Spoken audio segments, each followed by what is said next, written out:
Hello, everyone. I am Sean, and welcome once again to my Horror Corner. As always, thank you so much for watching today. I do appreciate you tuning in, taking the time to listen to me. Um, yeah, things look a little bit different, but I was very thankful. I was given a computer for Christmas, a new computer, a new webcam. Um, was able to set things up, make things look a little better. Background probably looks better now. So, an early Christmas present. I was overwhelmed. So, thank you to my friends, Mariah and Jesse, for that. It was greatly appreciated. So yeah, now things look a little better again, and I'm back to wearing a headset, and yeah, hopefully this looks and sounds better for everybody. But yeah, again, thank you for watching. I do appreciate it. And to those of you who have been subscribing to the channel, thank you so much. I really do appreciate everybody's support. It means so much to me. So thank you all. A little bit late with this episode. Still got it coming out the same day, but I tried to, have these on time, and I just apologize. It was a very busy week, so I was running a little bit behind. But today we are going to be talking about episode 4 of Welcome to Derry. I'm excited to talk about this episode today. I've been enjoying this show. For those of you that are watching it, I hope you're enjoying it as well. And we'll talk episode 4 today. So let's go ahead and jump right in and get into this episode and talk about this episode and this series and what we think. Let me put my glasses on so I can read my notes. Apologize for any glare. This particular episode, written by Helen Shang and directed by Andrew Bernstein, who also directed episode 3. It premiered on November 16th. And for the opening on this, we get the kids, back in episode 3, they had been out in the graveyard. They were taking pictures of these spirits, trying to prove what was going on and, still help getting Ronnie's father free. He had been accused of murdering these kids, and so they were wanting to show there was more going on. So they took their camera out in the graveyard there in episode 3 and were able to get pictures of spirits that were chasing them. So with this episode, we open up with the kids now taking these photos to the police. And, when the police look, the Chief Bowers and a couple of other officers look there, the spirits are not actually in the photos. Apologize if you could hear my dog. She's upset this morning. Kind of saw that coming. It's still a good opening. It's fine. But I think probably all of us saw that coming, that the spirits wouldn't actually be in the pictures. Kind of knew that was coming and knew what was going to happen there. But still a good opening. Setting the stage, the kids were going to have to do more. We knew it wasn't going to be this simple, right? From there, we get into Lily. She's going to a friend of hers from Juniper Hill named Ingrid, and she's going to try to see what she can learn, but that turns out to not really be much help. We also find out that Ronnie's dad is about to be sent to Shawshank, another Stephen King reference there. We get some clips of Halloran and his group, getting a new place. That was something he bargained for to continue to help, and so we get to see them doing that. Rose visits Charlotte. They talk a little bit about what's going on.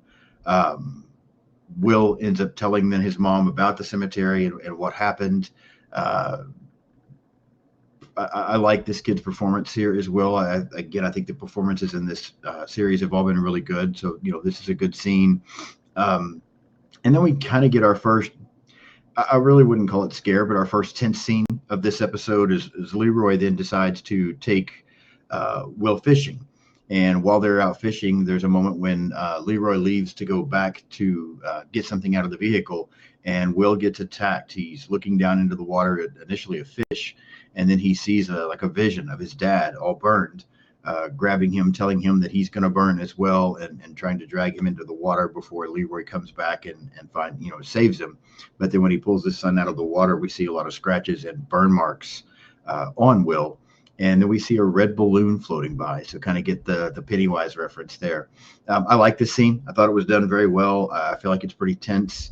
I like the red balloon as we continue to get closer and closer to, Pennywise being in the show. I know that's something that I think most of us are ready for at this point, 4 episodes in. And I've heard a couple of people even comment that while they're enjoying the show, they're ready to see Pennywise now. They want him in it. So, this red balloon is just more setting us up and teasing that is coming.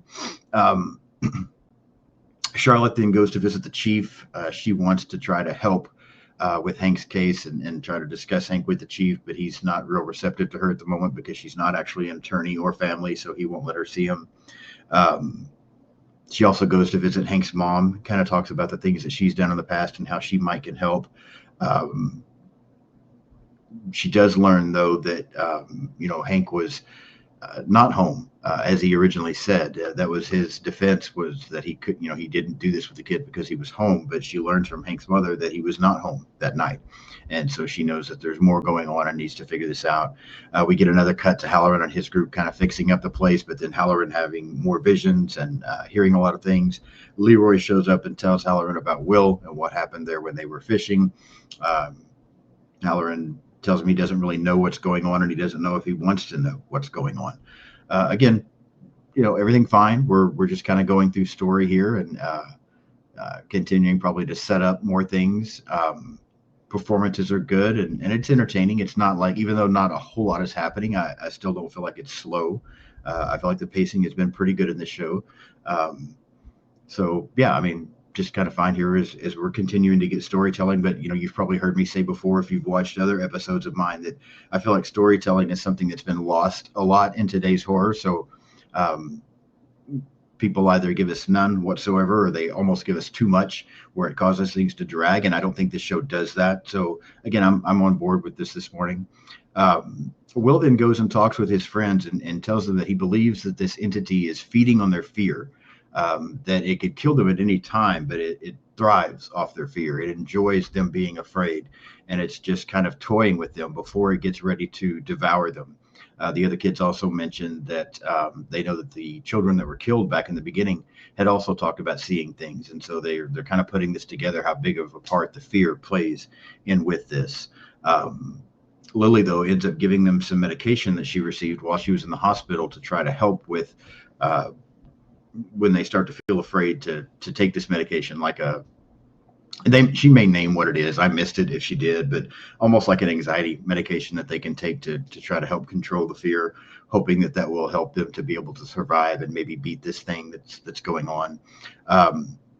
We then get Charlotte visiting Hank there to talk to him and see if tell him what she can do to help him. That she's going to get him out of prison. He may have to spend a few days in Shawshank, but she can get him out of there because his due process was violated, and she's going over some of his rights and things, but does tell him that it's vital that she knows where he really was, because he wasn't at home. And Hank then admits to her that he was with a married white woman that night, and that can't be revealed because he's afraid at that point that it won't be prison, but that he'll be basically lynched. He's also afraid of what the woman's husband might do to her, and so he really wants to try to keep this secret if at all possible. Cutting back to the school, then we find out Marge is kind of under some peer pressure from some of the other kids and is setting up to play a prank on Lily, where she thinks one of these real popular boys in school actually likes her. But in the process of setting this prank up and trying to bring it to pass, Marge has a vision there in the bathroom of her eyes popping out of her head. Very cool looking scene. I really like the way this looks. I like the effects here of her eyes hanging out of her head. I thought it looked really cool, and I really enjoyed this scene. She's freaking out. She tries to then, she gets some tool from like a shop class and tries to cut one of her eyes off. She also goes over to a saw and manages to cut one of her eyes out. Lily shows up trying to help her, but then in the process of this, other classmates show up, and it really appears that Lily has attacked Marge and injured her. And so this does not look good for Lily at all. Again, it really makes you feel for this character of Lily and everything she's going through, and knowing that she's been, in this psychiatric hospital before, and now with this happening to where it looks like that she's attacked another girl. Makes you feel like she's probably going to end up back there again. Earlier in the show, the chief was threatening her with that again. And so it really makes you feel for this character. Again, I really like the performance of these kids. I think they're doing an outstanding job in this film. Good scene. Again, I like the effects and the gore from Marge and her eyes. So I felt like this was probably the best scene of this episode. I really did enjoy it. From there, we do get to we go back to Will. He's in bed and he has a bad dream about the vision that he had of his father pulling him into the water and looking burned. And then he goes over to his telescope and he's looking outside and he sees a clown. And it's obvious that it's Pennywise. So even though we don't get a clear shot and, we don't get the Pennywise that we're probably looking for and waiting for, we still get another teaser that we know it's coming. So I like this scene as well. I like these teasers they're giving us as we get closer and closer to that. Leroy comes in, he hears Will screaming, so he comes in to check on him. He then goes outside and is looking around to try to find out who was outside watching his son, and he sees the same red balloon that they saw there at the lake. He sees it up in a tree. So again, a little more of a teaser here. Leroy goes then to talk to the general, wanting to know exactly what's going on as he's really starting to get concerned about all of this. They then go to a room and they watch Halloran, who is talking with Rose's nephew, Taniel. And Halloran ends up basically using his abilities to enter into Taniel's mind. And he kind of gets the origin story of this entity. Finding out that it was cast down from the skies, that it was in like this star, but when it landed, this star broke and the entity got out. That the natives were able to form a weapon from this broken star to try to protect themselves a little bit. And so the entity was basically at this point confined to this one area, this forest that we've heard referenced earlier and seen parts of earlier in the series. But even though the natives were doing the best they could, settlers started to show up, didn't listen to them. The entity was able to attack and kill a lot of these settlers, and in the process just continued to grow bigger and stronger, and even get to a point where it wasn't contained to this forest anymore. We find out one of the young natives whose mother was one of their top warriors. She wants to try to do something. She gets a hold of this dagger that they made that they were using for protection and wants to do something. Her and her friends go into this forest. Upon realizing that she's missing, her mother, this great warrior, puts a group together. They go in to try to find her, but the entity ends up attacking and overcoming a lot of them, killing them, including the mother, this great warrior that they had. But the daughter doesn't give up, even though she, finds her mother dead and is now very upset. She continues to try to do something to contain this, and they come up with a plan that maybe they can't kill this thing, but they can at least contain it. So they're able to go back and find the star, the broken star that the entity was caged in at one point. Get several more pieces of it. I think they mentioned that it's actually 13 shards. And plant them around in different places to try to contain this entity within this area being what is now Derry. And these buried shards apparently are what the military has been looking for. We also find in Halloran's being in Taniel's mind, Taniel then lets him know at the very end that the entity is hiding within this well house that we saw, in the It movie from 2017, and then It Chapter 2 from 2019, I believe. So, kind of referencing, the things that would come later in the movie, with this being a prequel. So, overall, while this maybe wasn't one of the best episodes of the franchise so far, or of this series so far, I still felt like it was pretty good. A lot of storytelling in this episode, more flashbacks. We get a lot of that. We visions and things like that the different characters are having from, again, Will, Marge, Halloran, just, a lot of those things going on. I feel like there was, again, just a lot of storytelling here. A couple of cool scenes. I mean, the Will's attack there in the river, his vision. Again, I really enjoyed Marge's vision and the whole eye thing that was going on there. Halloran being in Taniel's mind and that story that we get and kind of, the getting to watch that whole thing of the entity landing and then fighting with the natives. It was fine. The storytelling was good. I don't think anything was just, majorly jumped out and was incredibly impressive. But overall, it was fine. Not a bad episode. I don't think this is my favorite episode that we've watched so far. Episode, I feel like 2 and 3 were really good. Episode 1 wasn't bad. 2 and 3 were really good. And then this one, not bad again. Doesn't cause me to lose any excitement for this. I'm still excited to see where it goes. And watch this all play out. I think we're about halfway through. I might be wrong. I thought I saw that there was like 8 or 9 episodes, so we're through 4 now. So we're probably about the halfway point, and maybe I'm wrong on that episode count. But yeah, still good, still enjoyable. A little bit of a step down from previous ones, but it was still fine. And I'm still looking forward to episode 5 that'll be coming out tomorrow, and watching it and continuing to see where this franchise goes. I was just telling someone this morning, because I just watched this today. Like I said, I had a very busy week and running a little bit behind on this, but I was just telling someone this morning, this series has made me want to go back and watch those It movies. I want to watch those again soon.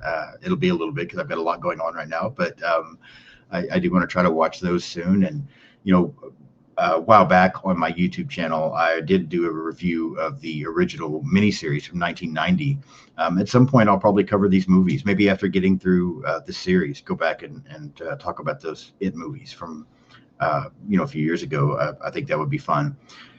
Pennywise is a character that, I've always liked Pennywise, especially Tim Curry's performance in that original from 1990. But I just haven't had Pennywise on the same level of like the Freddys, the Michaels, the Jasons, the Chucky, Ghostface, those kind of things. I haven't had Pennywise quite up there, but I think this series is really one thing it is doing is it's increasing my interest in Pennywise. Adding to my Pennywise collection. I picked up a couple of things here lately. I'll probably show those at some point, maybe as we get closer to the end of this season of this series. But yeah, it's definitely spiking my interest in Pennywise, and again makes me want to go back and watch the movies again. So I'm enjoying the series. Could it be better? Maybe, but right now I'm enjoying it. I think it's serving its purpose, and like I said, I'm excited to see where it goes. So I want to know what you think about Welcome to Derry so far, as we're 4 episodes in. As I've said before, one of my favorite things about doing this channel is I really like the interaction with people. So if you're watching this, the TV series, and you're checking out my episodes, leave me some comments. Let me know what you think about episode 4. Let me know what you think about this series going forward at this point. I really want to know, and like I said, I love the interaction with everybody. So leave me some comments. Hit the like button today. Help me to continue to grow this channel. I want it to continue to grow and get bigger. The numbers are not why I do it, but I do appreciate that part as well. So help me to continue to do that. If you haven't subscribed yet, please do so. Definitely got some fun stuff coming next week. Robbie and Kaylee from That Horror Couple are actually going to be on with me twice as we head into Thanksgiving week. Monday's episode will be on Halloween 2 from 1981. Had a blast talking about that with them. That episode will be out Monday. And then Thanksgiving Day, I'll have an episode drop again with Robbie and Kaylee where we talk about Eli Roth's Thanksgiving movie. And then, of course, next Saturday, I'll be talking about episode 5 of Welcome to Derry. So some fun stuff coming up. Be sure and hit subscribe if you haven't yet, so you don't miss anything. Again, help me share the videos. I post everything. I try to have videos come out every Monday, Thursday, and then right now these Welcome to Derry episodes coming out on Saturday. I think in the near future, my plan right now is to consistently have 3 episodes a week, possibly Monday, Wednesday, and Friday. So even when I get through Welcome to Derry, then just adding a 3rd movie into the mix to continue to get content out. So Monday, Wednesdays, and Fridays going forward. Follow me on social media. I'm on pretty much everything out there: Blue Sky, Instagram, Threads, TikTok, X. Just search Sean's Horror Corner. You can find me on anything. So follow me on social media. I do try to follow back as much as possible.